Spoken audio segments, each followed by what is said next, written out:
ધાનેરા શહેર સહિત આસપાસના ગામોમાં અત્યારે મોબાઈલમાં અશ્લીલ લિંક મોકલી બદનામ કરવાનો સોશિયલ એટેક ચાલુ છે, જેમાં મોબાઈલ ગ્રાહકો શિકાર બની રહ્યા છે। જનજાગૃતિના ભાગરૂપે ધાનેરા પોલીસે આવી લિંકના ખોલવા માટે અપીલ કરી છે। જે પ્રમાણે આધુનિક યુગ આગળ વધી રહ્યો છે, જેની સાથે મોબાઈલ પણ જાણે શરીરનો એક ભાગ થઈ ગયો હોય તેમ સામાન્ય વ્યક્તિ પણ મોબાઈલનો ઉપયોગ કરી રહ્યા છે।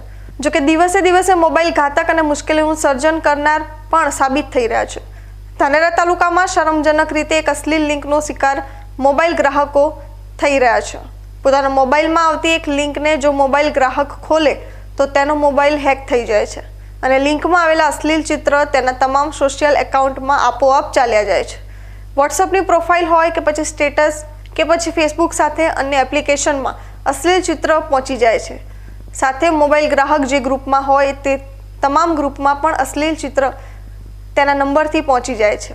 આ રીતે ધાનેરા તાલુકામાં રોજની અનેક ઘટના બને છે। કેટલાક વડીલોના મોબાઈલથી પણ આ રીતે અશ્લીલ ચિત્ર પહોંચી જાય છે અને સમાજમાં ઇજ્જત ના જાય તેને લઈ ક્યારેક કોઈ ખોટું પગલું ન ભરે એ પહેલા Dhanera police inspector A T Patel દ્વારા જનજાગૃતિના ભાગરૂપ આવો બનાવ કોઈ સાથે બને તો તરત જ 1920 સાયબર વિભાગમાં જાણ કરવા માટેની અપીલ કરાઈ છે અને જો સાયબર વિભાગમાં જાણ ન કરે તો નજીકના પોલીસ મથકે પહોંચી રજૂઆત કરી શકે છે।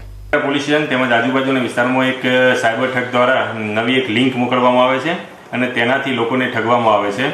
તો કોઈએ વેરીફાઈ કર્યા વગરની લિંક ઉપર ક્લિક કરવું નહીં, જેનાથી એવો બનાવ બને છે કે લિંક ઉપર ક્લિક કરવાથી જે મોબાઈલ છે એનો મોબાઈલનો તમામ એક્સેસ ડેટા એની પાસે જતો રહે છે અને જે ખરાબ ચલચિત્ર હોય છે એ વોટ્સઅપમાં ડીપી તરીકે અને અન્ય જે ગ્રુપો મોબાઈલમાં સેવ કરેલા નંબર હોય એની અંદર ખરાબ ફોટા જાય છે, જેથી એની સમાજમાં બદનામી થાય છે અને પછી એની પાસે પૈસા માંગવામાં આવે છે।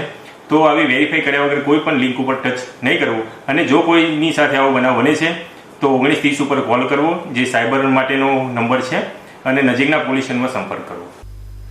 મોબાઈલનો વપરાશ કરતા ભલે મહિલા હોય કે પુરુષ કે યુવા, દરેક વ્યક્તિ પોતાના મોબાઈલમાં આવતી લિંકને લઈ પૂરતી સાવચેતી રાખે।